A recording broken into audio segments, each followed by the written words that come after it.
O que distingue essas nações uma das outras? Seriam as instituições ou a cultura? Quais valores e princípios norteiam essas sociedades?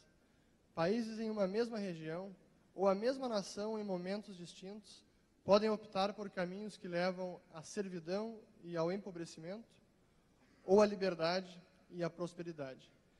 Neste painel poderemos entender melhor as razões por trás dessas escolhas e como é possível a qualquer sociedade desenvolver-se e elevar o padrão de vida dos seus associados, dos seus cidadãos. Para dar início à exposição do painel América Latina, convido a fazer uso da palavra o senhor Plínio Apuleio Mendoza. Plínio é escritor e jornalista, nascido em Túnia, na Colômbia, em 1931. Estudou em Paris, no Instituto de Ciências Políticas. Tornou-se conhecido internacionalmente com El Olor de la Guayaba, livro de conversas com Gabriel García Márquez, traduzido em 17 línguas. Seu romance, Anos de Fuga, foi agraciado com os prêmios Plaza e Janés e Simón Bolívar na Colômbia. Como diplomata, serviu como conselheiro da Embaixada da Colômbia na França e mais tarde foi nomeado embaixador de seu país na Itália e Portugal. É autor dos romances El Desertor, Anos de Fuga, 5 Dias en la Isla e Entre dos Águas, bem como textos literários El Sol Sigue Saliendo, Muchas Cosas que Contar, El País de mi Padre e um perfil de García Márquez chamado Gabo, Cartas e Recuerdos. Além da trilogia, como coautor do Manual do Perfeito Idiota Latino-Americano, A Volta do Idiota e As Últimas Notícias do Novo Idiota Ibero-Americano. Com a palavra, o senhor Plínio Apuleio Mendoza.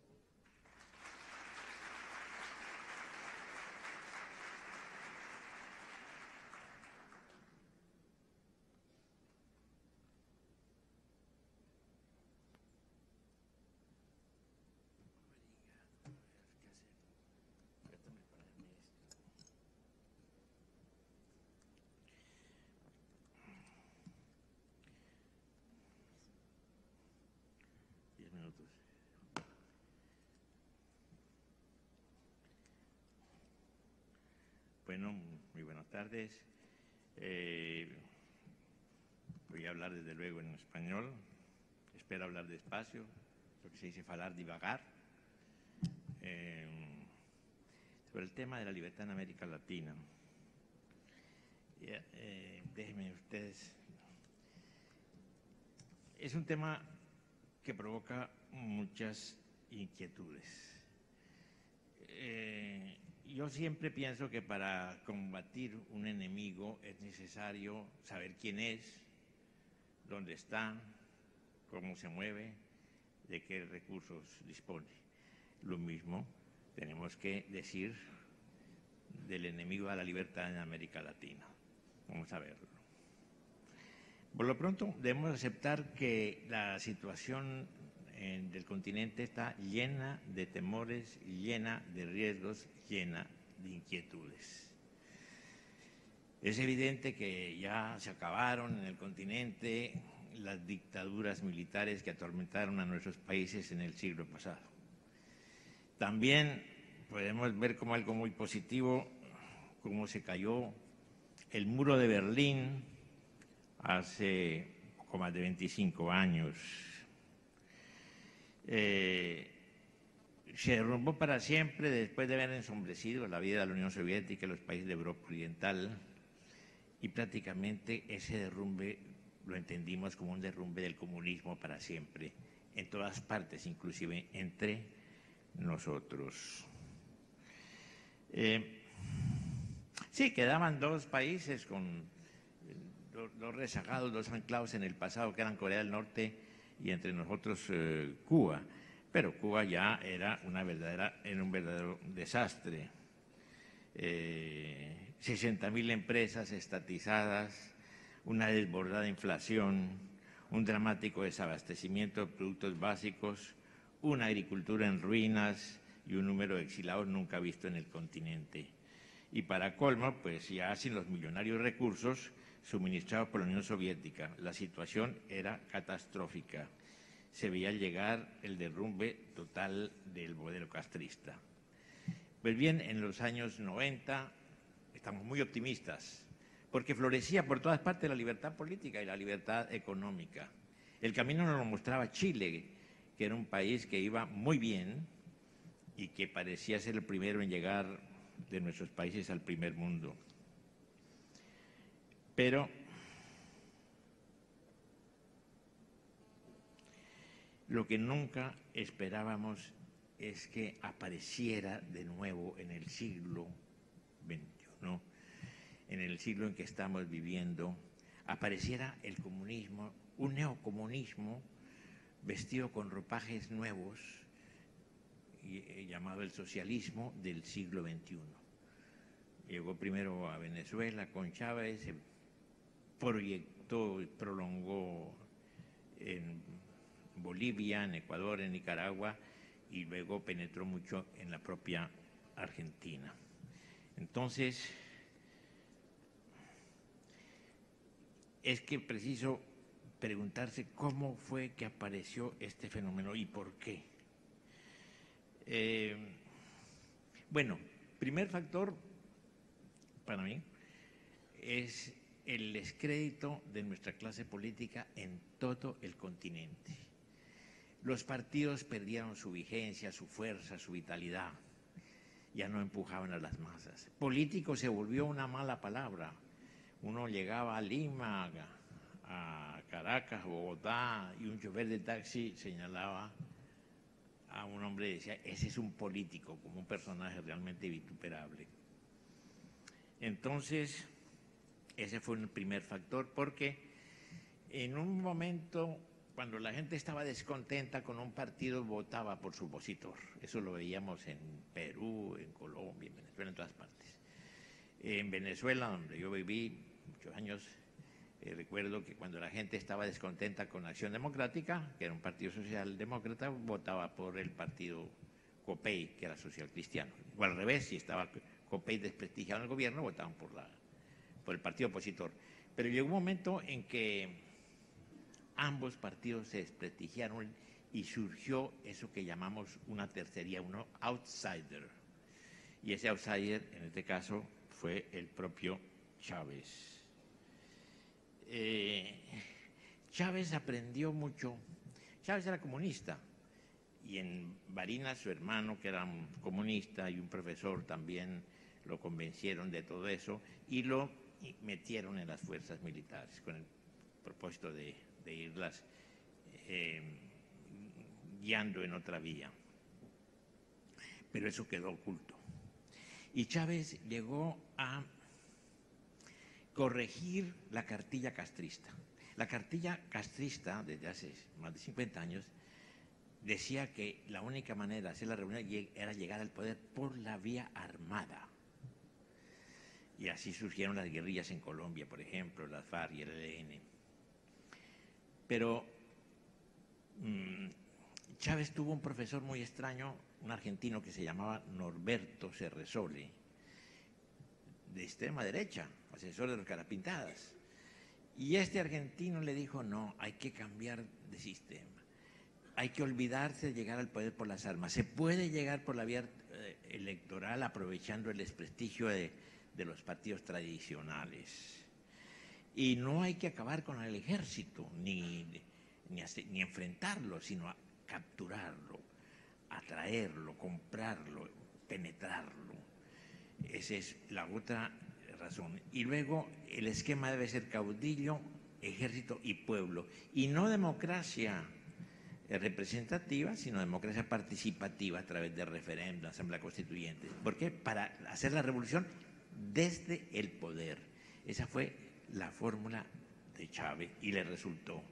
Inclusive en mi país, en Colombia, llegó a darle consejos también en el mismo sentido a la guerrilla.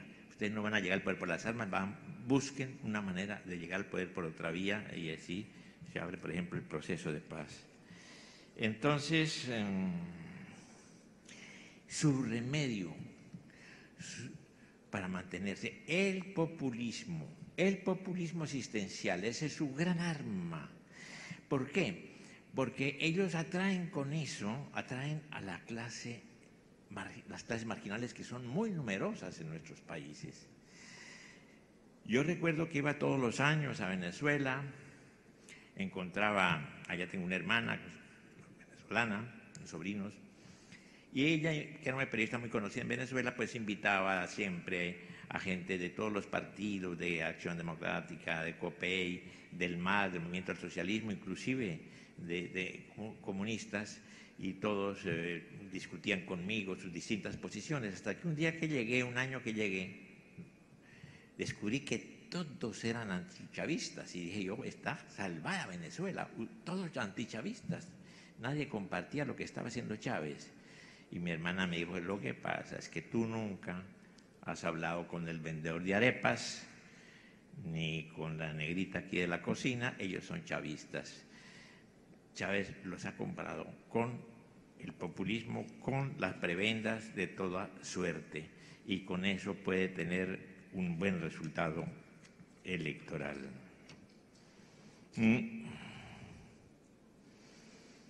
Pero el punto de partida realmente de todo este nuevo sistema fue el famoso Foro de Sao Paulo, que fue creado por Fidel Castro, por iniciativa de Fidel Castro, que quería justamente no dejar que el comunismo se muriera en nuestro continente, sino que pudiera renacer.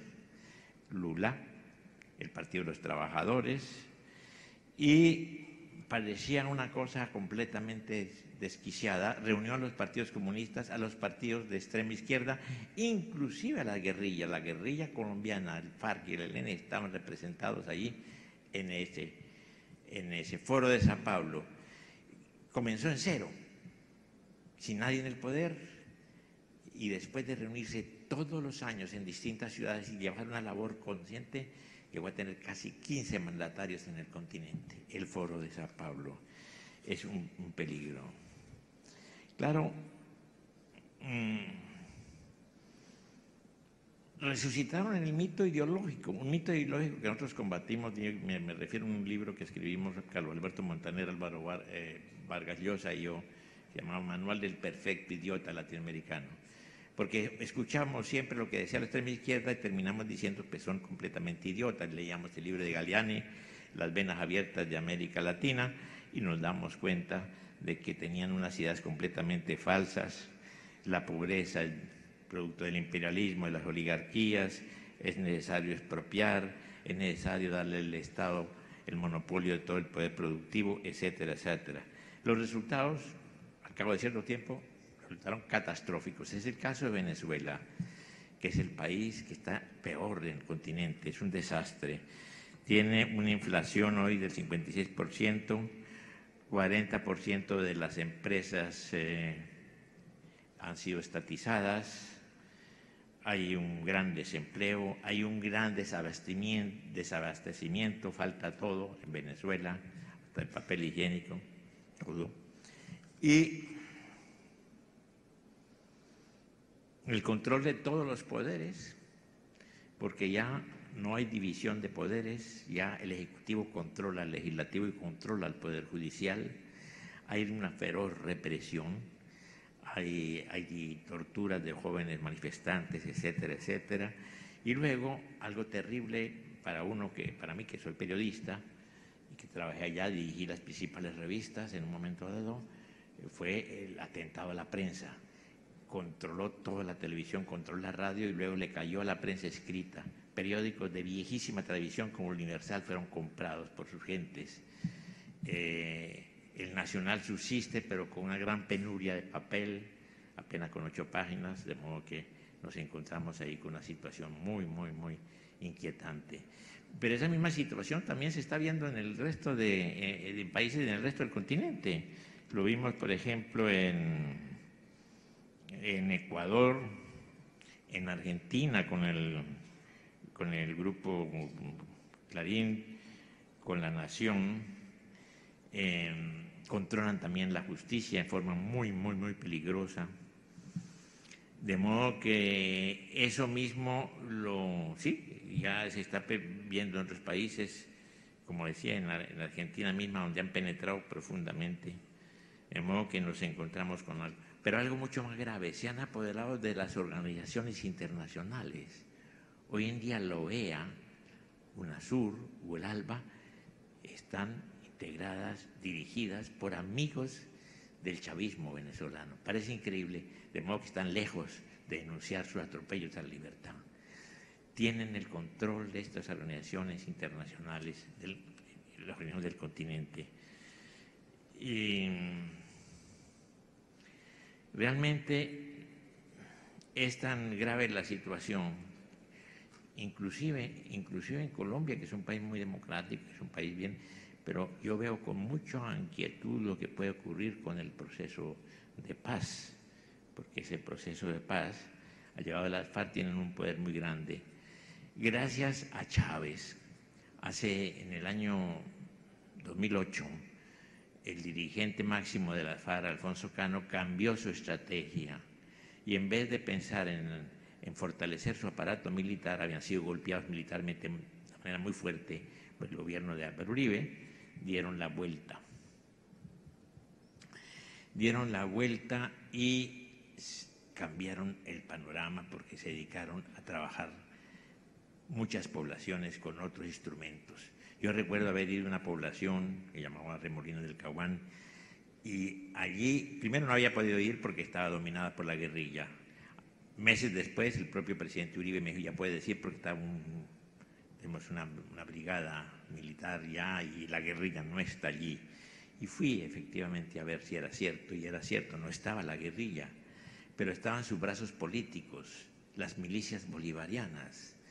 Y ya su instrumento no eran las armas, no era la intimidación de la gente por la vía armada, sino algo muy distinto. Era el instrumento de poder que tenían era el dinero del narcotráfico. Compraban fincas, ponían esas fincas a cultivar la coca.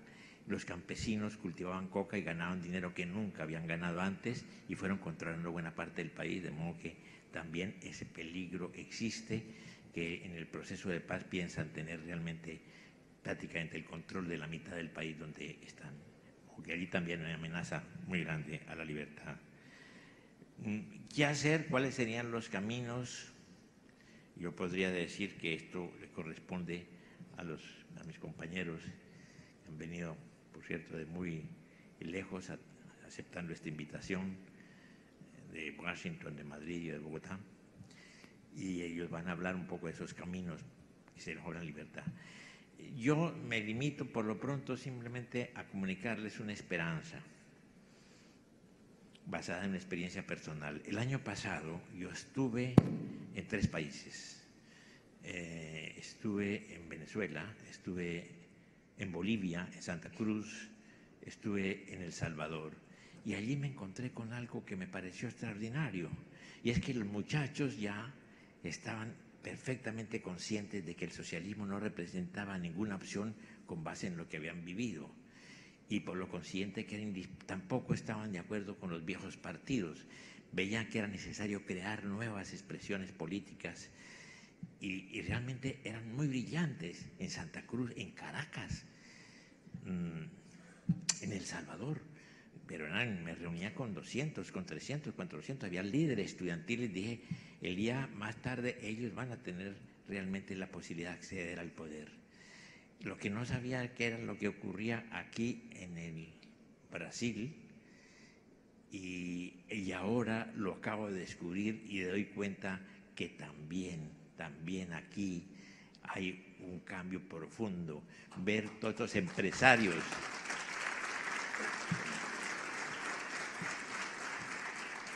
los jóvenes empresarios, este instituto de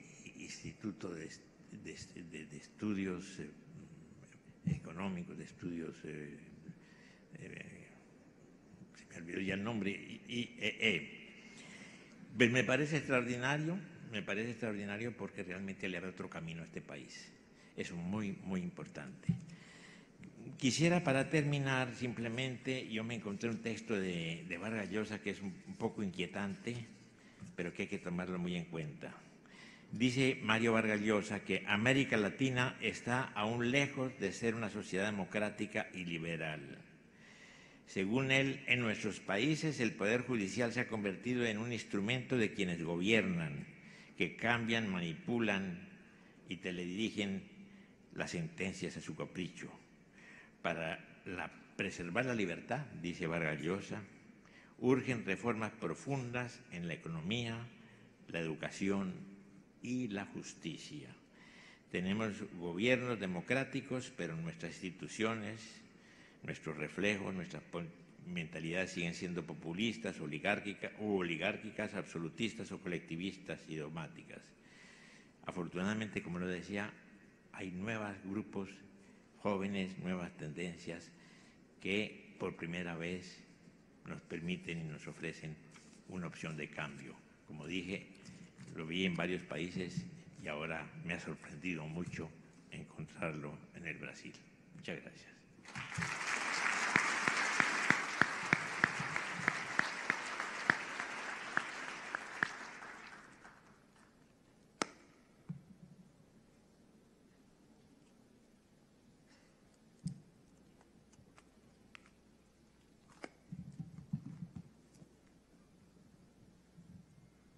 Agradecemos a participação inicial do senhor Plínio Apuleio Mendonça no painel América Latina e convidamos a fazer o uso da palavra o panelista Alejandro Chaffoin. Alejandro Chaffoin é presidente da Atlas Network desde 91. É trustee do Grove City College e membro dos comitês de governança e desenvolvimento. Serve em diversos conselhos, incluindo a Fundação Chase, no estado da Virgínia, nos Estados Unidos, o Instituto Acton para o Estudo da Religião e Liberdade e o Instituto Fraser, no Canadá.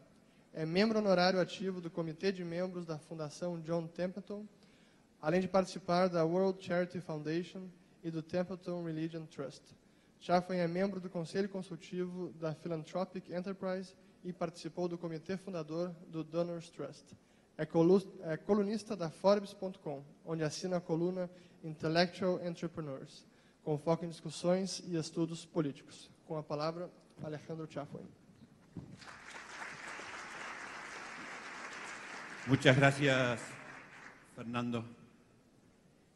Tengo una presentación de PowerPoint. A veces me preocupa PowerPoint. Nosotros decimos, ¿no? The power tends to corrupt. PowerPoint tends to corrupt. Absolutely. Bueno, vamos a ver si funciona. Primero quiero recordar a Donald Stewart. Yo empecé a venir a Brasil y a trabajar con los campeones de la libertad a mediados de 1980. En 1987 fue cuando organicé el primer seminario para latinoamericanos en la Fundación Atlas.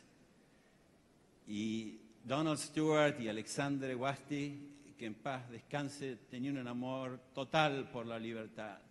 Y cuando llegué a Porto Alegre y vi toda esa multitud, ¿no? Y veo esta multitud, me recordaba qué solo que él se sentía en esta lucha por la libertad. Y cómo se alegraría ver lo que han hecho ustedes y lo que hacen ustedes a diario. Así que muchísimas gracias a todos ustedes que siguen la lucha por la libertad en este gran país que es Brasil. Tengo que agradecer también a Federico Hilsenberger y a Fernando y a todo el equipo del Instituto de Estudios Empresariales.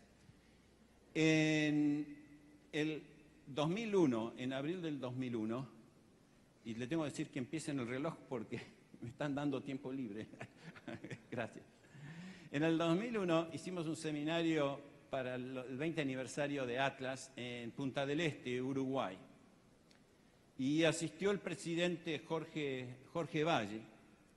Y era un momento muy especial. En ese momento se discutía una alianza de libre comercio desde Alaska a Tierra del Fuego, que se llamaba el ALCA. El que inspiró esto es Jeb Bush. Él fue el que le dijo al padre, hay que tratar de hacer esto. Pero había mucha resistencia en Brasil y después consideraron que Argentina también de un portazo a este proceso. Pero Jorge Valle nos dijo, tengan paciencia con Brasil. Y Brasil, tarde o temprano, se va a acercar a los países más desarrollados del mundo, tiene unos desafíos muy, muy grandes, y tengan paciencia con Brasil. Desde ya que el país es tan relevante que los que somos extranjeros tenemos que tener paciencia y tenemos paciencia. Asimismo, tiene una cultura tan importante, empresarial, política y de todo tipo, musical, que lo último que podemos hacer los extranjeros es perder la paciencia y decirles a ustedes qué es lo que tienen que hacer. Pero sí compartir nuestras experiencias acerca de cómo vemos la lucha por la libertad.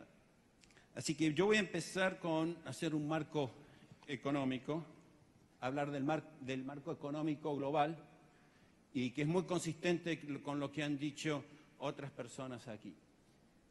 Vamos a tener 2 años de tasas más bajas de crecimiento económico, menos del 3% de la región, esto después de una década en que casi se creció al 5%. Brasil y México, cuando digo son los gigantes de la región, porque Brasil es la mitad de Sudamérica y entre México y Brasil tienen casi 2/3 del producto de Latinoamérica. Brasil se espera que crezca menos del 1% en promedio estos 2 años y México crecerá solamente al 3%. Tenemos desafíos distintos en Chile, Colombia y Perú, países que están más o menos alineados en la economía de mercado.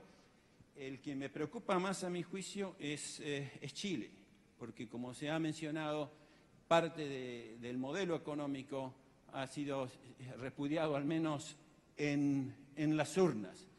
Cuando se nos criticaba a los liberales cómo la economía liberal hizo tanto daño a Latinoamérica, siempre podíamos presentar a Chile. Bueno, miren, Chile es el país más liberal del mundo, es el que más está progresando, ¿no? Avanza en transparencia, avanza en libertad económica. ¿Y cómo es posible que esto se dio? Y se está viviendo allí algo que no sé si se vive en Brasil, pero yo lo llamo la tentación escandinava. ¿Qué quiere decir la tentación escandinava? Como ustedes saben, los que estudian economía, que los países escandinavos, Dinamarca, Noruega, Suecia, tienen los niveles de gasto social más altos del mundo en relación al Producto Bruto.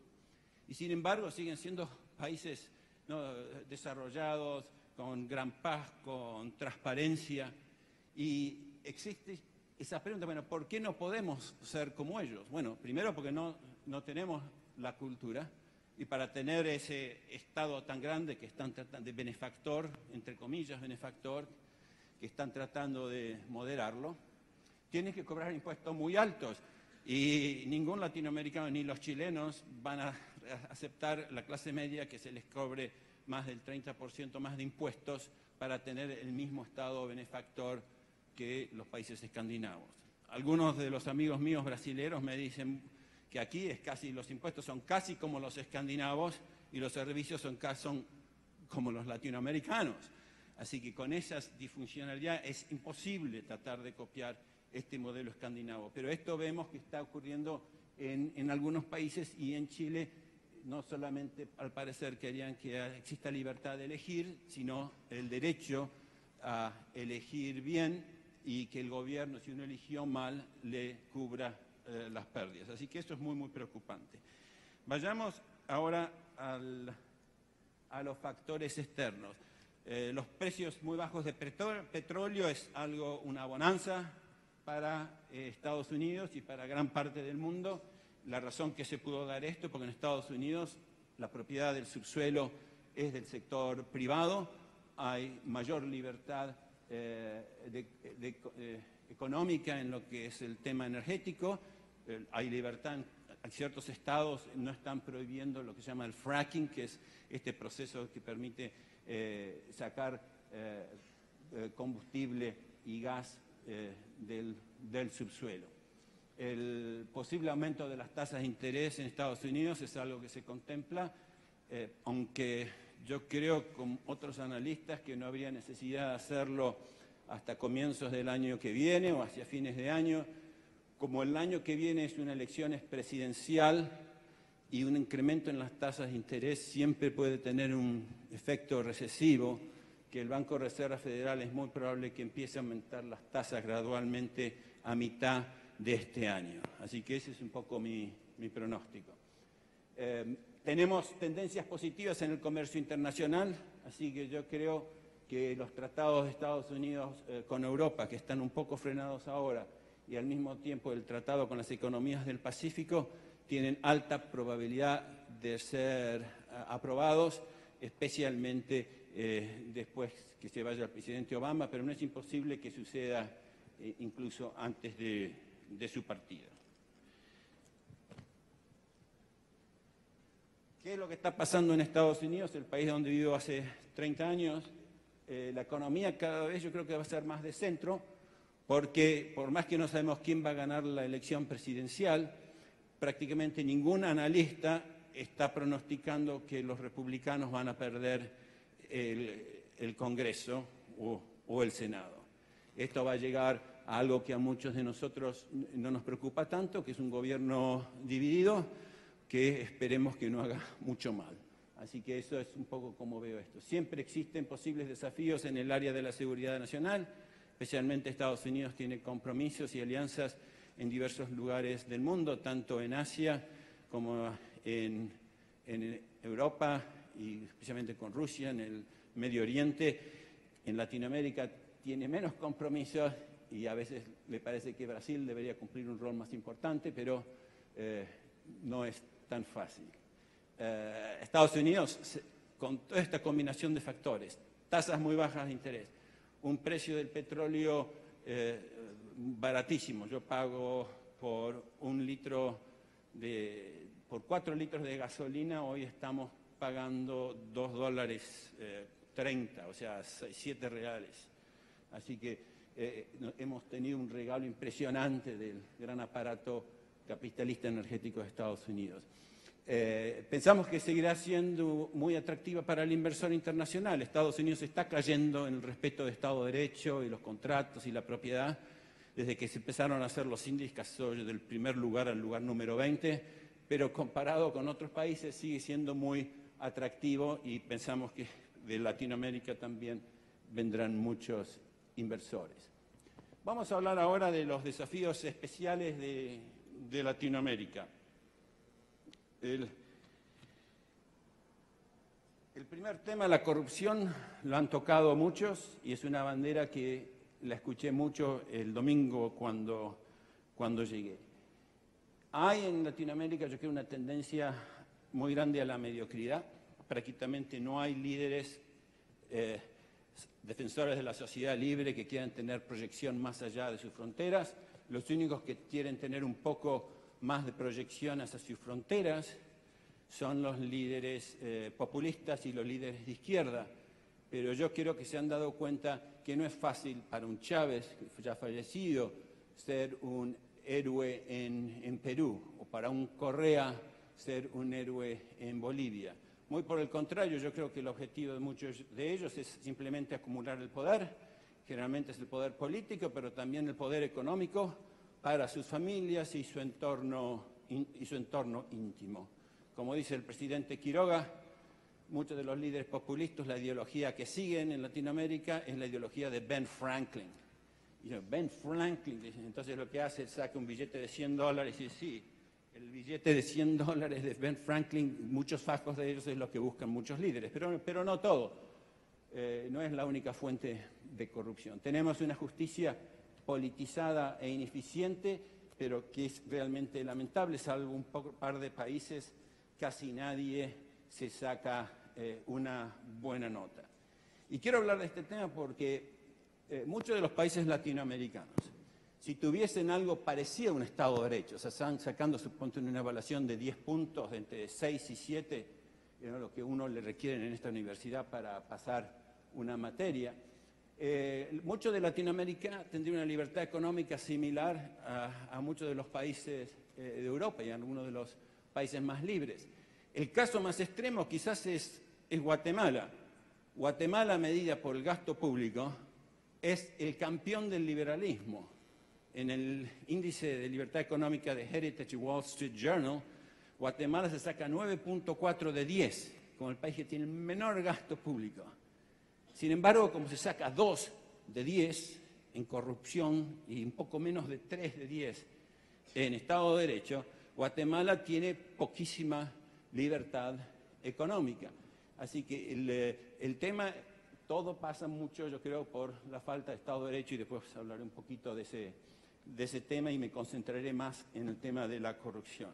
El tema de la desigualdad en Latinoamérica, los estudios más serios, todos muestran que la desigualdad en Latinoamérica es fruto no de la desigualdad de herencias o de activos, sino la desigualdad en la capacidad de ingresos. Eso correlaciona fuertemente con la educación. La educación en muchos países están siendo maniatadas por los sindicatos y los políticos. Fernando Schuller en la primera sesión, y los felicito a los organizadores por poner la educación como primer tema, porque realmente es una de las gran fuente de desigualdad. Obviamente la otra gran fuente de desigualdad es la falta de Estado de Derecho, porque una cosa es la desigualdad natural, la desigualdad que es fruto del esfuerzo, pero la corrupción y la falta de Estado de Derecho no es cuestión del clima o de los genes, eso es cuestión de ustedes, de la sociedad civil. Y que no hacemos el esfuerzo en la sociedad civil para dar igualdad de oportunidades, igualdad ante la ley, es realmente para mí un escándalo. El otro problema, para mi juicio, que alimenta la desigualdad también es todo lo que ha afectado a la familia. La última vez que yo he hablado aquí, tuve que hablar sobre las dos instituciones fundamentales de la sociedad libre, y dije que uno es la propiedad privada, que nació realmente para, lean a los antropólogos, para proteger la familia intergeneracional. La familia está atacada de varios frentes, desde nosotros, nuestra falta de compromiso personal, a corrientes políticas, y siempre digo, si no me creen esto, al menos creen los marxistas, porque la familia y la propiedad privada son las dos grandes instituciones que han tratado de debilitar. La familia es el mejor ministro de educación, la familia es el mejor ministro de bienestar social.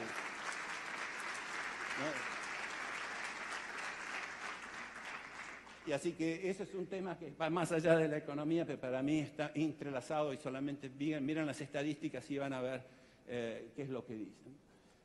Otro problema muy grave es que la sofisticación del enemigo. Ellos también usan las nuevas tecnologías. Gracias a Facebook, que ayudó a que todos estos jóvenes puedan reunirse y enfrentarse al gobierno. Gracias a los que crearon Uber y estos taxis, porque nos liberan de otras mafias. Pero no tenemos que ser cerrados. Obama gana la elección a Romney, ¿no?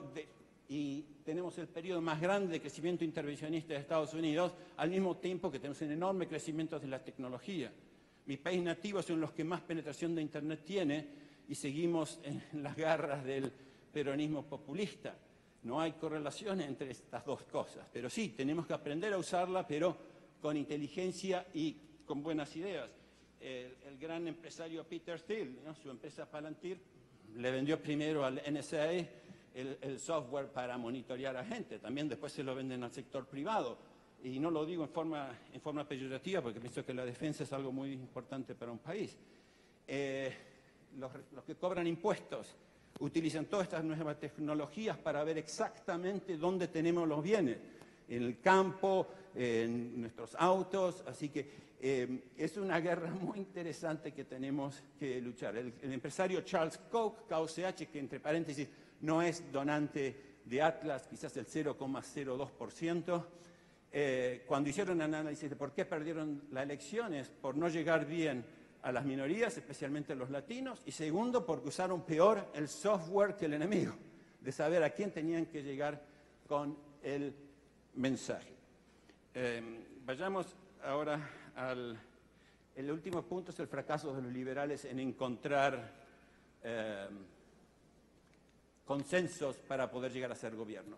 Paso al tema de la corrupción, porque escuché aquí, bueno, hay que ser más firmes con la corrupción, hay que hacer cumplir la ley, sí, desde ya, pero cuando uno no sabe lo que es la ley, cuando estamos con estados de derechos inexistentes, hacer cumplir la ley generalmente no va a llegar, no nos va a lograr el resultado. Si la ley es injusta, no van a alcanzar las guillotinas para que no tratemos de evadir la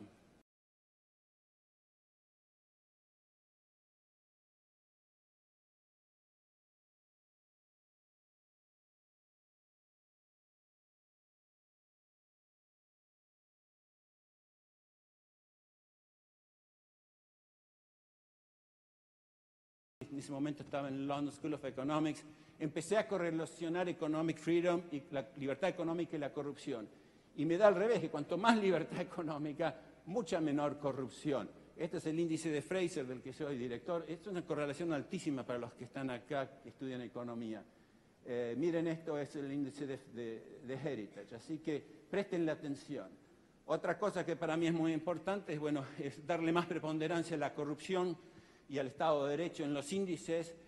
Así que ustedes pueden ver aquí Brasil, porque yo digo que hay una tendencia a la mediocridad. Casi la nota promedio de Latinoamérica en tema de justicia es bajísima. Solamente 3 países sacaron en ese año 2013, creo que es, notas por encima.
O terceiro e último painelista, o senhor Pedro Schwartz. Pedro Schwartz é economista, cientista político, consultor e formador de opinião dedicado à defesa da liberdade. É professor Fundación Rafael del Pino na Camilo José Cela University em Madrid. É também presidente da Mont Pelerin Society.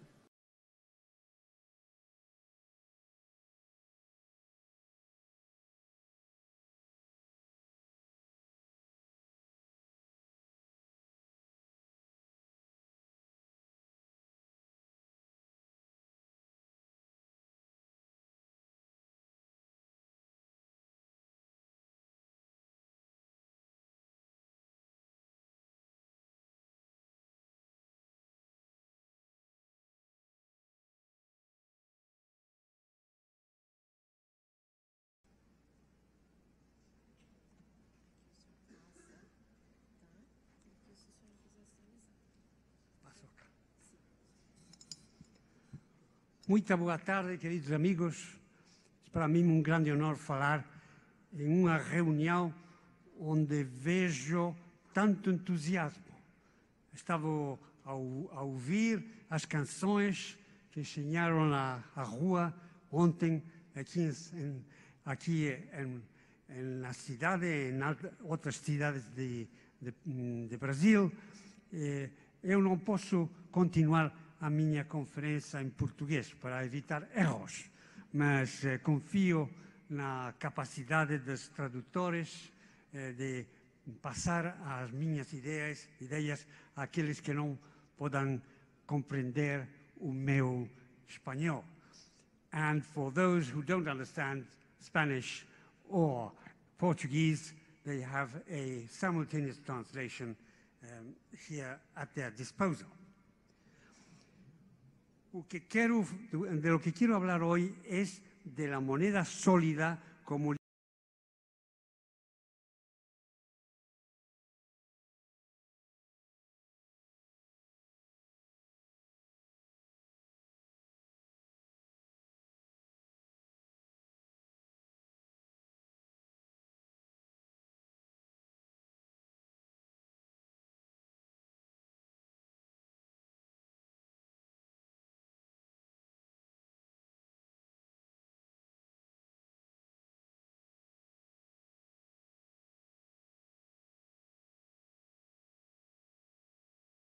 de descubrir aquellos puntos que pueden transformar la sociedad y reducir la hostilidad de quienes no quieren la sociedad como nosotros. Esta manera de ver las cosas me ha llevado hoy a hablar de dinero. El dinero es para nosotros no tanto un derecho, sino es una libertad para los individuos. Ya dijo Hayek que el derecho, la moneda, es una de las instituciones que más bien han hecho a la libertad personal. Es la institución que más fácilmente permite a los individuos ser libres. Y por eso, no para hablar de libertades humanas, me parece que el término de derechos humanos se ha utilizado de forma demasiado amplia. Siempre recuerdo que Eva Perón solía decir que todas las necesidades se convertirán en derechos. Quiero hablar de una institución, y una institución que consagra nuestras libertades personales.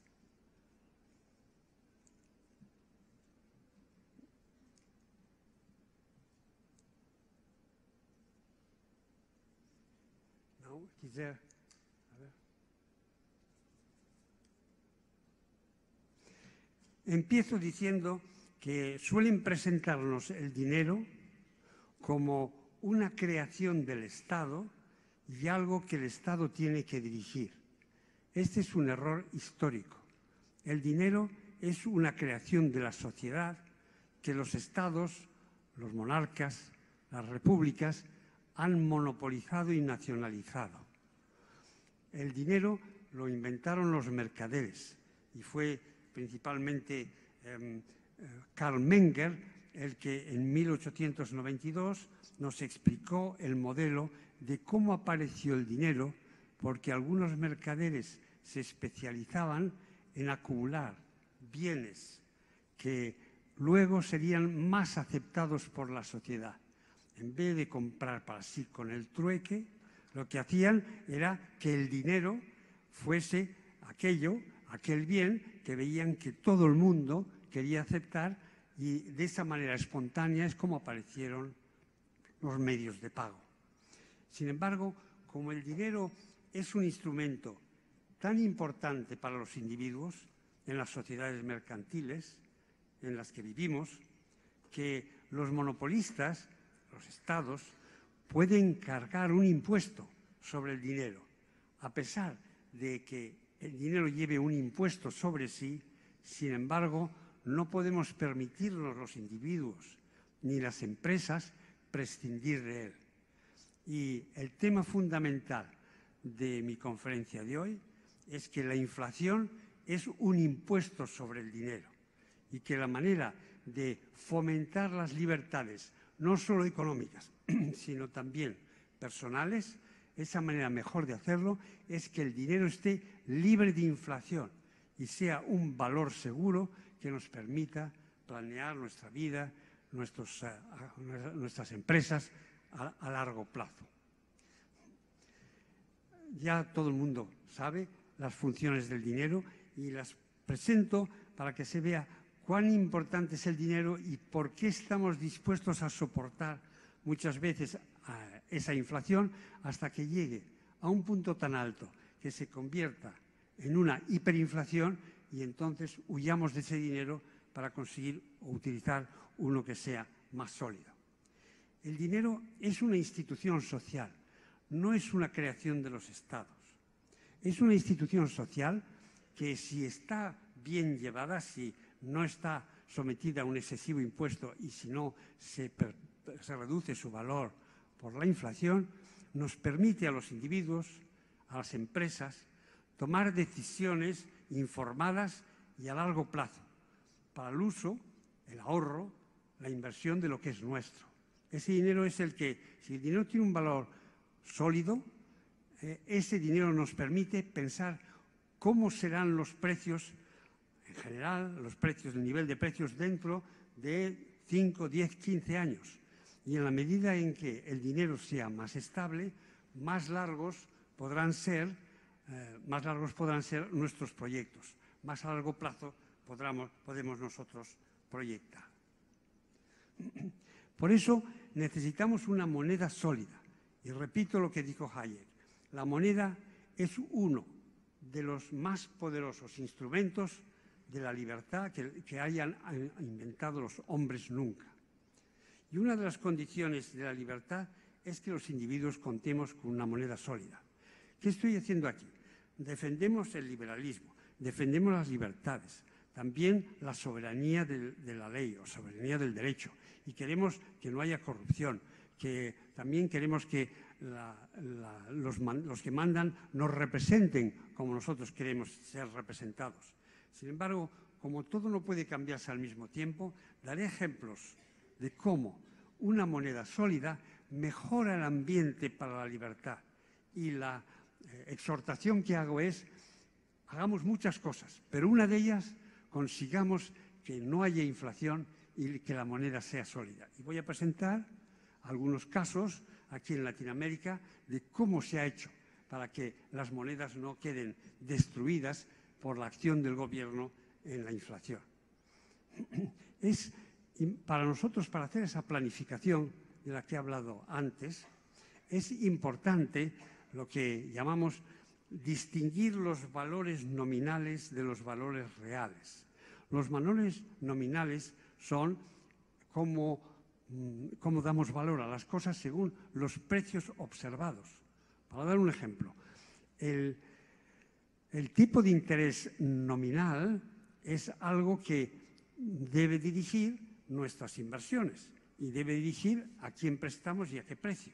Sin embargo, el tipo de interés nominal, es decir, el que se ve anunciado por los bancos o por los bancos centrales, ese tipo de interés nominal no es el real que nosotros queremos utilizar para poder saber qué hacer para el futuro. El tipo de interés nominal es el real que no conocemos más la tasa de inflación. Y todos los individuos, cuando estamos contratando un préstamo de un banco, lo que hacemos es restar la tasa de inflación del interés que nos pide. Y por eso vemos que muchas veces el interés que piden los bancos y el que marca el Banco Central es un interés negativo. Es decir, que al pedir prestado tenemos que devolver menos de lo que nos han prestado. ¿Por qué negativo?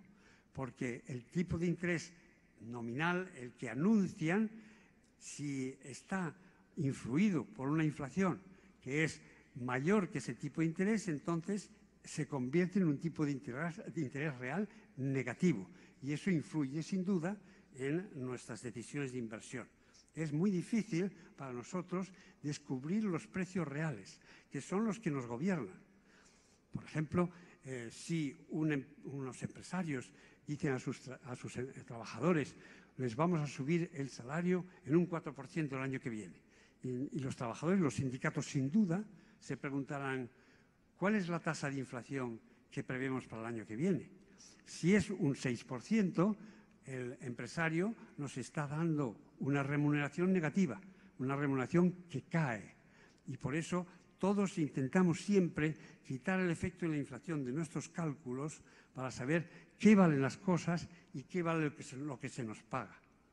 Sin embargo, ese tipo de cálculo es muy difícil cuando la tasa de inflación, la inflación se mueve de forma inesperada.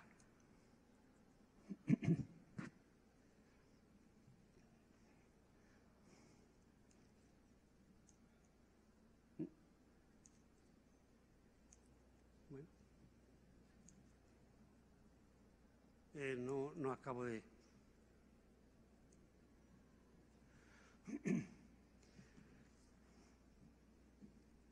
La inflación es una plaga de la sociedad democrática y de las anteriores.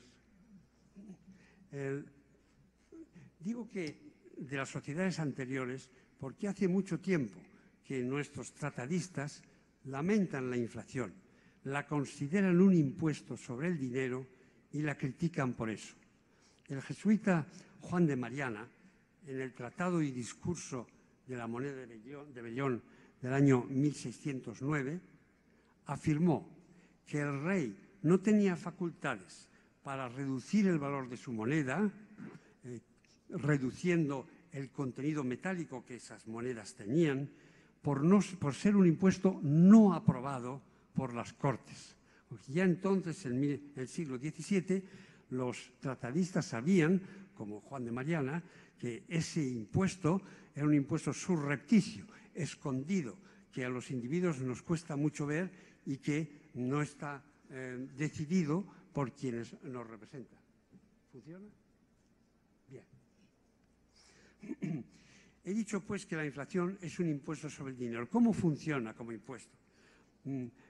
Esta conferencia mía intenta hacer los distingos y las precisiones de tal manera que entendamos ese mecanismo de cómo funciona la moneda y cómo la estropean los monopolistas, de tal manera que podemos concentrar nuestros esfuerzos en intentar evitar que eso nos ocurra. La moneda fiat, es decir, la moneda que en sí no tiene valor y que es impresa o producida por el Banco Central y por los gobiernos, esa moneda fiat se puede imprimir casi sin límite y la hacen muchos gobiernos para pagar bienes y servicios. Al mismo tiempo que está pagando con moneda falsa que emite excesivamente y que gasta en pagar a sus asalariados o pagarse a sí mismo, a los empleados públicos, a medida que se va aumentando la cantidad de dinero, el valor de este cae. Es decir, los precios suben. El aumento de la cantidad de dinero hace que los precios suban. Entonces, cuando los individuos nos damos cuenta de que el dinero está perdiendo valor, lo utilizamos mucho más rápidamente para comprar bienes antes de que suban de precio. Y esa pérdida de valor es la que llamamos inflación. Y fue Milton Friedman el que dijo, "Inflation is always and everywhere a monetary phenomenon". La inflación es un fenómeno monetario. Y cuando hablo a los economistas, veo a los economistas decir que la inflación viene de que hayan subido el precio del petróleo o que hayan subido los salarios, no se fijan en que la causa fundamental es el comportamiento de los bancos centrales y de sus gobiernos. Y que decir que ha habido inflación porque ha subido este precio particular o este otro precio relativo es un error y no nos permite ver quién es el que tiene la culpa de lo que está pasando y a quién tenemos que vigilar y a quién tenemos que acortar las riendas. La cuestión, pues, que se nos plantea es cómo disciplinar las autoridades en esta cuestión del dinero. cómo disciplinar los bancos centrales y cómo disciplinar los gobiernos que gastan demasiado. Porque los gobiernos tienen una serie de fuentes de financiación, fuentes de ingresos, que son bien sencillas, pero si se analizan se entiende mejor el fenómeno de la inflación. Primero, empresas nacionales. El gobierno tiene bienes propios y a pesar de que las empresas que dirige no las haga funcionar bien, sin embargo, los ingresos que obtiene, ya sea el Estado, ya sea quienes dirigen esas empresas privadas, esos dineros que obtiene son una forma de financiarse. Y digo, financiar el Estado, pero financiar quizá a quienes dirigen las empresas, como ha pasado aquí en Brasil con Petrobras. El Estado obtenía unos ingresos de Petrobras, pero también lo obtenían los consejos de administración o los gerentes de esa compañía. La segunda fuente es la de los impuestos. Un impuesto principal es el impuesto sobre el dinero, y lo vemos ahora mismo. La tercera es la deuda pública. Cuando no alcanza los ingresos de empresas nacionales y de impuestos para cubrir el gasto público, entonces los estados, los gobiernos tienen la tentación de salir al mercado a pedir préstamos, a pedir prestado. Y la cuarta es la inflación, que es un impuesto sobre el dinero. Es muy importante la relación entre deuda pública e inflación. La deuda pública, si ésta aumenta, crea expectativas tanto en quienes viven en el país como en quienes están fuera y deberían prestar, crean expectativas de que incluso si el Banco Central está comportándose bien y no creando dinero a tontas y a locas, sin embargo, el hecho de que la deuda pública del país está aumentando hace sospechar que crea expectativas de que en algún momento esa deuda pública se va a monetizar. Es decir, que se intentará devolver y pagar los intereses con dinero nuevamente impreso o nuevamente creado. Y por eso veremos que al hablar de distintas maneras de contener a las autoridades que tienen el peso de crear dinero y el peso de llevar el Estado, esas autoridades, a ellas ha de mirarse mucho a la deuda pública para que la política monetaria no sea una política sensata de hoy, sino que también lo sea de hoy y mañana. Esa indisciplina de la que estamos hablando la pagamos al final todos. Hay una serie de instituciones aquí en Latinoamérica que se han inventado para cortar las riendas a las autoridades. Y esta es la parte aplicada de mi presentación. Es una parte aplicada que creo que debe animarnos, porque es posible, incluso en países que llevan una política socialista, incluso en países de izquierda, si el dinero no se puede aumentar sin tasa, a toda velocidad, si los bancos centrales y los gobiernos no pueden pagar, el Banco Central crear y los gobiernos pagar sus gastos o intentar animar la economía con mayor cantidad de dinero, entonces hay un límite espontáneo a la extensión del socialismo o del populismo. Es cierto que hay otras maneras de impedirlo y los hemos oído, han estado hablando mis compañeros hoy, pero hay una que me recuerda la frase de Arquímedes que decía: dadme un punto, un fulcro, y con la palanca moveré el mundo. Y estoy aquí buscando puntos pequeños, fulcros, que sin que nadie se dé cuenta, si es posible, impidan los abusos de los gobernantes. Y son 4 las instituciones, ya son inventadas para acortar las riendas a estos gobernantes. Y aquí, en América Latina, tenemos la dolarización, tenemos las cajas de emisión o los currency bonds, también hay monedas paralelas y, por fin, la política de objetivo de inflación, de inflation targeting. Aquí estoy entrando en harina. ¿Qué cosas están haciendo los latinoamericanos para intentar impedir que el abuso de la posibilidad de crear dinero les coloque en una situación argentina o una situación venezolana?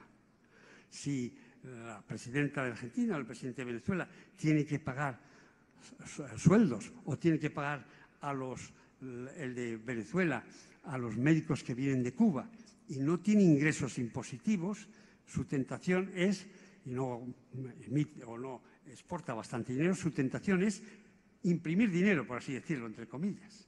Y, sin embargo, en otros, en los que los gobiernos no son liberales, no son amigos de la libertad, no pueden hacer algunas cosas malas o peligrosas para el país porque alguno de estos inventos se está aplicando en ese país. Vamos a verlos. Primero, la dolarización. Sé que muchos de ustedes ya han oído hablar de esto, pero quiero entrar a fondo en lo que significa la dolarización para una economía y para un gobierno. Consiste en sustituir la moneda nacional por una de las monedas internacionales. En el caso de América Latina se sustituye por el dólar y en el caso de Europa se sustituyen las monedas nacionales por el euro. Eso quiere decir que el país abandona la autonomía monetaria, no tiene soberanía monetaria.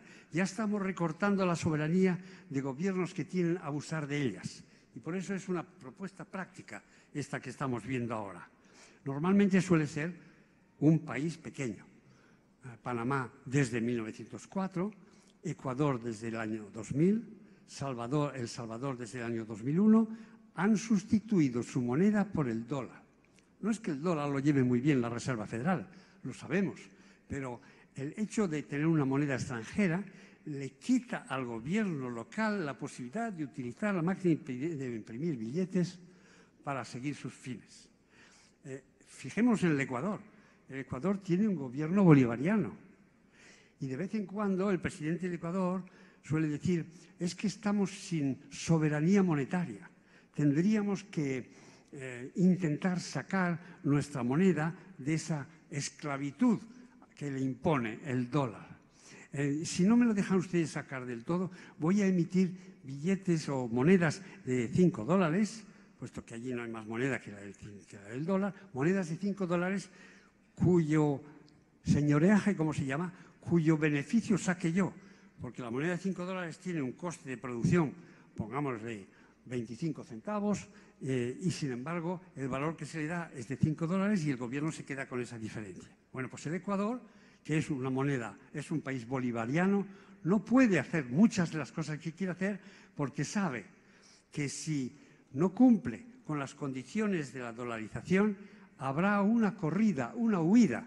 La gente sacará sus depósitos en dólares dentro del país y los sacará afuera. Y el gobierno se quedará sin circulación monetaria.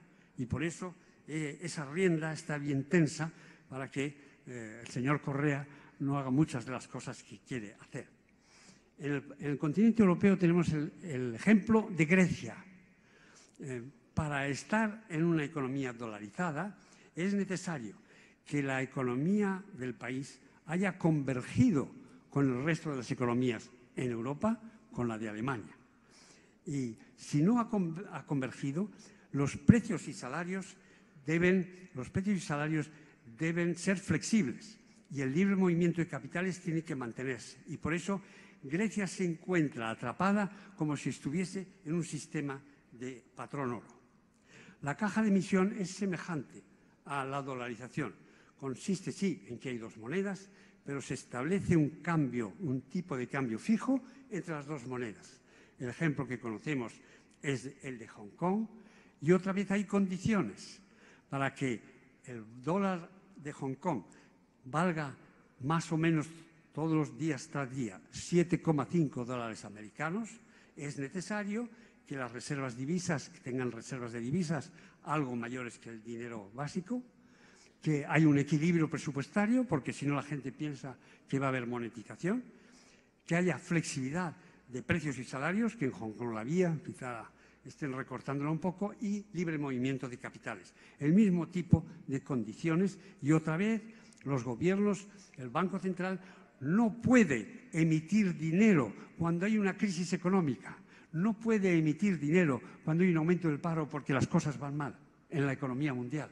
Tiene que aguantar, como se dice, el golpe en la barbilla y esperar que si mantiene una línea severa en cuestiones monetarias, el país al final podrá crecer. De monedas paralelas hablaré un instante al hablar del Perú. Objetivo de inflación. Este es que el Banco Central dice que va a mantener, promete que va a mantener la inflación en un 2% con más o menos un punto.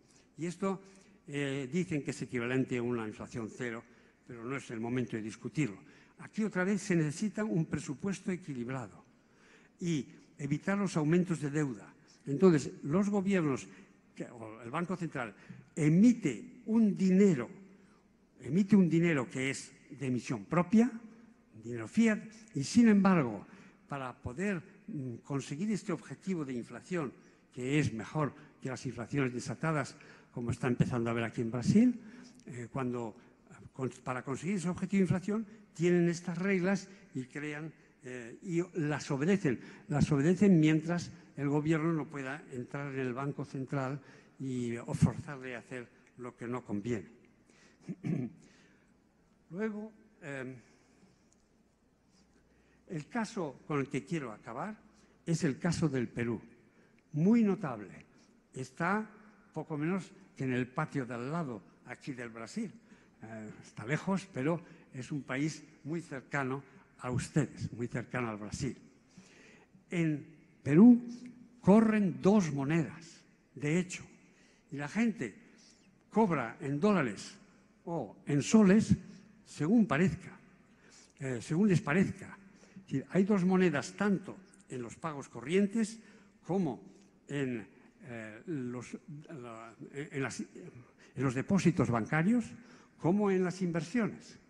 Entonces, esas dos monedas tienen un tipo de cambio flexible, de tal manera que si se emiten demasiados soles y la gente no está muy segura de qué irá a pasar, el sol se devalúa. Y si se devalúa mucho, la gente saldrá corriendo con sus dólares. Y eso es una disciplina tremenda sobre el Banco Central del Perú y sobre el gobierno del Perú.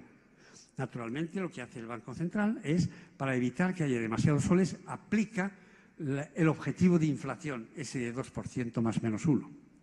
Pero si hay dos monedas, hay cierta flexibilidad en la política monetaria, pero está esa disciplina que hace que el Perú tenga una inflación muy baja, un crecimiento a lo largo de 10 años de 6,5%, una inflación a lo largo de 10 años de 2,1% y una seguridad de la gente de que su dinero vale algo constante. Y esa es una parte de nuestras libertades importantísima para evitar malas políticas gubernamentales.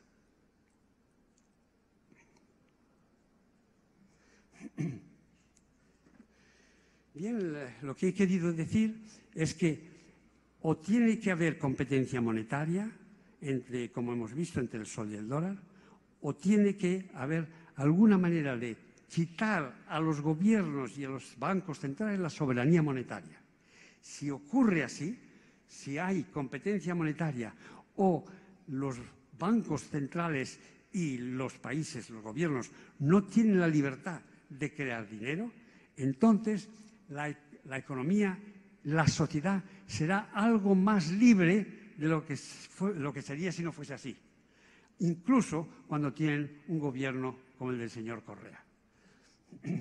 Y por eso espero haberles explicado una conferencia de libertad práctica, libertad en un punto pequeño, pero que puede tener un efecto multiplicador para las libertades de todo el país. Muchas gracias.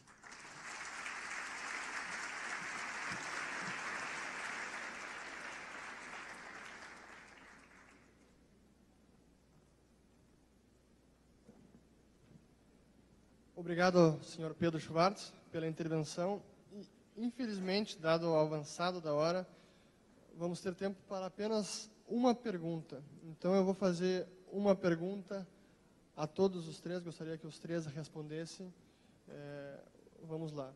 Eu fiz um compilado aqui das perguntas que a gente recebeu pelo aplicativo do Fórum. Vocês viram no domingo aqui no Brasil, testemunharam as manifestações de milhões de pessoas no Brasil todo. A segunda vez já nesse ano, tivemos em março, agora em abril. E não só no Brasil isso ocorreu, mas na Venezuela isso tem ocorrido com alguma frequência já há alguns meses, talvez anos. Na Argentina também vimos os panelaços, acho que mais de um no último ano. E mesmo assim não se viu mudanças concretas no poder. Então a minha pergunta é, o que fazer e como podem essas sociedades daqui para frente realizar alguma mudança efetiva e mudar o rumo, o destino de suas nações?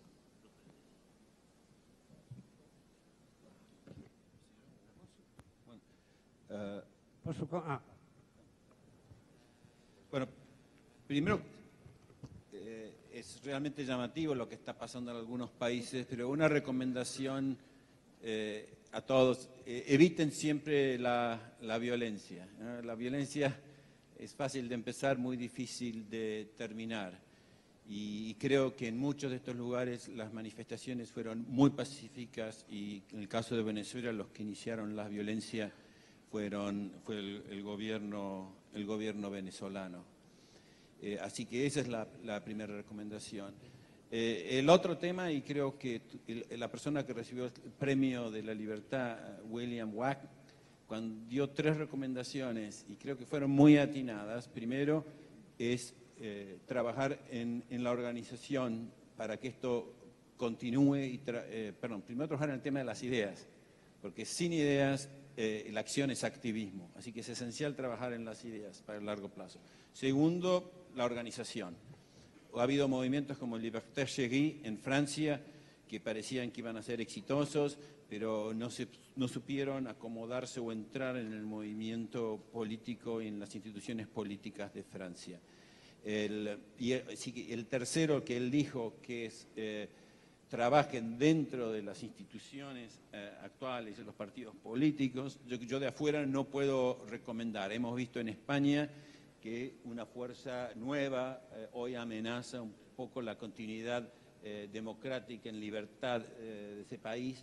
Así que yo de afuera no puedo opinar. Yo creo que tendrían que tener una estrategia de corto plazo, asumiendo que todo va a ir bien, que van a salir líderes políticos, que van a salir más empresarios apoyándolos, que van a seguir trabajando en las ideas y que en 2 o 3 años va a haber un muy fuerte cambio en Brasil. Pero los otros siguen trabajando en largo plazo en las ideas, como hace el Instituto de Estudios Empresariales y los otros think tanks aquí presentes. Tenga una estrategia doble, una a corto plazo y una a largo plazo. Los cambios que pueda haber en la situación exterior de los países pueden tener importancia, pero no hay que confiar demasiado en ellos. Me refiero primero a la decadencia económica de los países que aplican el populismo o que están dentro de la línea bolivariana. La situación en Venezuela es grave desde el punto de vista de inflación y de suministro de los bienes, y a pesar de eso parece que es muy difícil poder ganar elecciones. Ese es un cambio que puede ayudar, pero que no creo que sea decisivo. El segundo es, con mucho y que lo miro con cierto desagrado, es cómo se daban la mano el Castro y el Obama. Es, sin duda, los más preocupados por esa nueva amistad o tolerancia son los venezolanos, porque saben que si Cuba se amiga con Estados Unidos, pues ellos van a tener una situación más difícil que sostener. Estos son los influjos exteriores. La política contra el populismo tiene que venir de dentro. Y, en efecto, los movimientos en las calles no violentos pueden tener mucha influencia, pero lo principal que tenemos que hacer es hablar a aquellos que votan o que apoyan estas fuerzas populistas para explicarles qué efecto tiene sobre su propia vida. Y esta labor, no solo de hacer nuevas ideas, sino de hablar a quienes les interesan los gobiernos populistas para ver que los fines que persiguen no son aquellos que apetecen, quizás sea un camino duro, pero que puede tener resultados grandes. Muchas gracias. Pero yo pienso que los dos grandes enemigos que tiene el liberalismo en este momento, pues por una parte es la clase política tradicional, que siempre espera favores del Estado, y que por lo consiguiente muchos gobiernos, para tener el apoyo electoral de esa clase política, pues acuden a las prebendas, a lo que en Colombia estamos llamando la mermelada, lo que se le ofrece a la gente para que cumpla. Y eso es gravísimo. Ese mundo tradicional político no le abre puerta al liberalismo, porque es contrario a sus intereses de mantener el poder. Y por otra parte el populismo, claro, el populismo es desastre para el modelo liberal. ¿Cuál es el camino que yo veo? Yo pienso que de todas maneras el fracaso de uno y otro nos va a servir. El fracaso del mundo político tradicional y el fracaso del populismo, que lo estamos viendo flagrantemente en Venezuela. Es muy duro lo que está pasando en Venezuela, es muy terrible, y de ahí evidentemente el populismo se va a derrumbar, porque realmente tiene hace muchos desastres. Ahora bien, yo pienso mucho, sigo insistiendo en lo que dije, pienso mucho en las nuevas generaciones, en la juventud, porque me doy cuenta de que hay una convicción de que es necesario replantear de nuevo todo lo que ha sido nuestra economía y nuestro modelo. Yo pienso justamente que esto que hemos visto aquí, el Instituto de Estudios Empresariales, es algo que debería propagarse en todo el continente. Una de las cosas que me parece extraordinaria es ver una cantidad de gente joven que está metida de lleno en la creación de empresas, etcétera, porque ahí es donde se muestra la importancia de una política liberal. Entonces, tengo esa única confianza, pero en lo inmediato no veo fácil la salida, pero la vamos a tener gracias a esas nuevas juventudes, a esas nuevas promociones que estamos viendo en muchos de nuestros países. Pido indulgencia al moderador para proponer otro de los mecanismos semejantes a una moneda estable que pueden ayudar a la libertad: el libre comercio. Las FARC en Colombia han pedido, entre otras cosas, en sus conversaciones en Cuba, que se revoquen todos los tratados de libre comercio que tiene Colombia con países alrededor del mundo. ¿Qué pasa con el libre comercio y qué va a pasar con el libre comercio en Cuba? Y es que es una levadura que transforma las sociedades, como hemos visto que se ha transformado el comunismo chino. Y por ello, no solo pensar en combatir la inflación, sino pedir contra los proteccionistas de nuestro medio, las empresas que dicen ser amigas de la libertad, pero se niegan a que haya libertad de comercio porque no quieren competencia. A esos hay que exigirles que defiendan la libertad de comercio. Bom, muito obrigado aos panelistas. Nós temos que cumprir nosso organograma. Agradecemos a participação de todos e damos por encerrado esse painel de América Latina. Muito obrigado.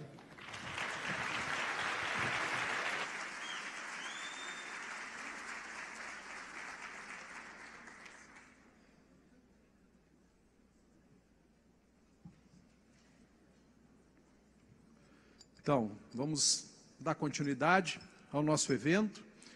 Próxima atividade do Fórum da Liberdade, a palestra da Keynote, Glória Álvares. Vou chamar para compor o palco, vamos esperar os palestrantes descerem primeiro, para depois chamar o próximo time. Então, para compor o palco, eu chamo a nossa palestrante, Glória Álvares, e o Ricardo Gomes, por favor.